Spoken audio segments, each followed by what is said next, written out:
You ask for my views on what I take, or what's my take on this slogan, First World Parliament.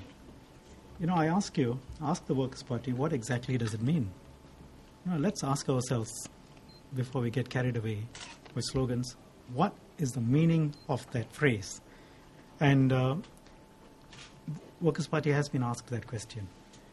First World Parliament, we presume you are referring to first world countries, and you are referring to Parliament in first world countries, and that we must try and reach those standards. Then we ask them, how would you like our Parliament to function? Like which first world country? Like the United States? Like the United Kingdom? Like Belgium? Which country? Name us one. And do you get an answer? You get Ms. Sylvia Lim avoiding the question, at least as far as I could tell, on CNA. So, name a country that you think we should be like in terms of our parliament. And the answer is, we could be unique. Then what do you mean by first world parliament and then we can be unique? Are you embarrassed to refer to any of these countries where you say you have parliaments and the way they work? So they are avoiding the issue. And so it then, when you put up a slogan, you must be prepared to stand by it and justify it, rather than hoping that the slogan will be catchy and you don't have to substantiate it. If you went to Singaporeans today and you told them you would like your parliament to function like that of specific countries, then Singaporeans can compare with themselves. Is this how they want their parliament to be?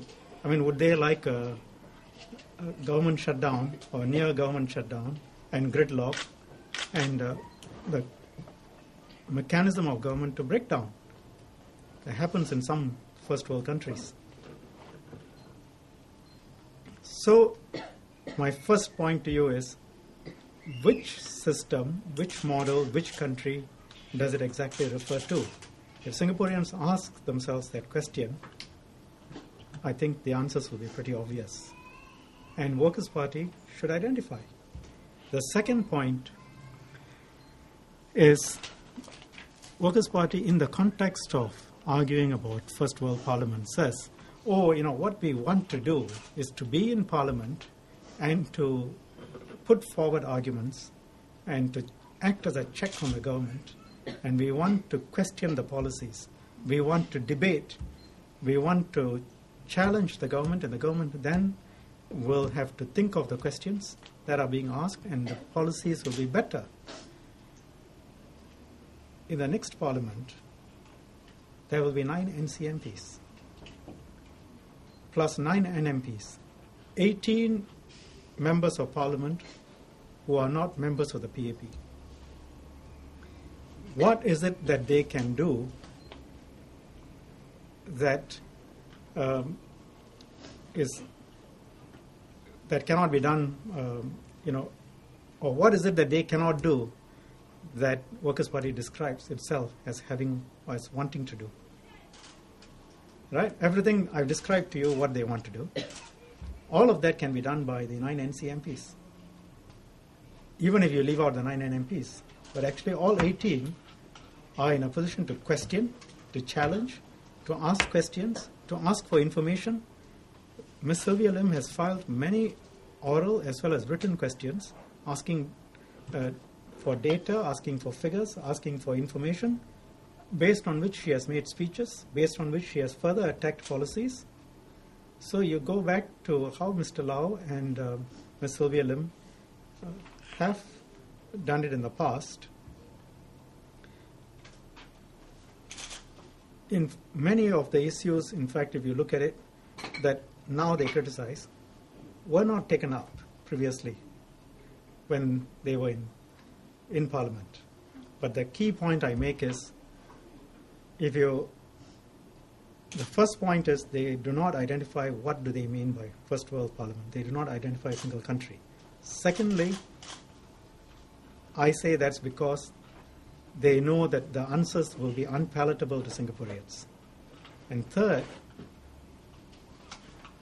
after avoiding the issue, if you look in terms of why they say they want to be elected, and as part of this first world parliament argument, everything that they say they want to do, the 9 NCMPs can do. So what more is it that they want to do? I think that what more they want to do is set out in Ms. Indrani Raja's letter. Because no opposition gets into parliament in order to remain forever in opposition. Their primary purpose will then be to try and get into government. And might as well be honest about that. Then, if so, you can see other countries where these systems work, and that's their aim. But in terms of checking on the government, answering and dealing with government policies, questioning the government, the 9 NCMPs will be able to do that very well. So let me turn this around. At the end of the day, what you want is a first world government. Do we have a first world government and governance? Second, what you want is a first world debate. That's entirely possible with the current constitutional system. You can have a first world government and a first world debate.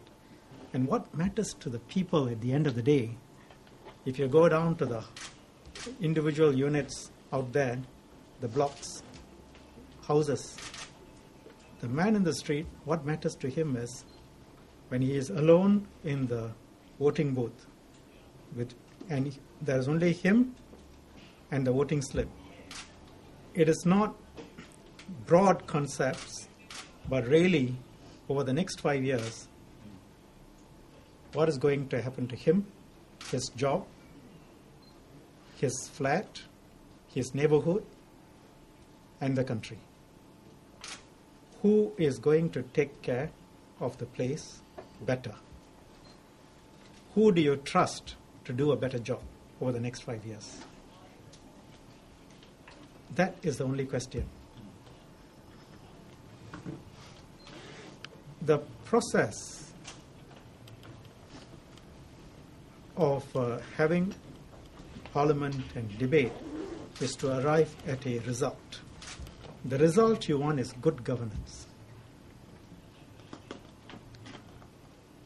The question is, has this government delivered good governance? With very strong majorities over the years. It has had overwhelming majority. Has it delivered good governance with that? The answer is, I think, yes.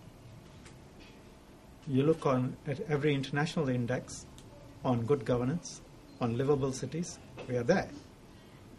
And at the same time, in terms of welfare, 80% of the population lives on public housing, and you have home ownership rates well in excess of 90%.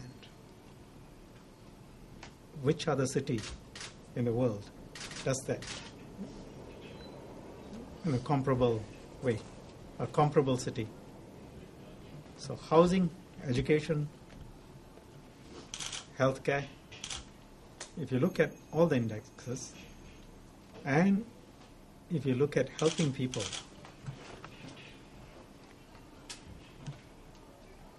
has the government helped people who are not so well off? You look at the slew of programs that have been put through over the years to support lower-income workers. The fact that, as Ministry of Finance has pointed out, for the people in lower-income group, the amount they get back is far more than what they pay in GST, many times more. And so the GST tax is used, bulk of the GST is paid by people who are much better off, and bulk of the money is used to help the people in the lower income group. So you look at every sector of governance, you see whether that has been delivered. So the question is not whether you can name or go and say one person here or one person there is unhappy. It's as a system, have the overwhelming majority of people benefited from the governance.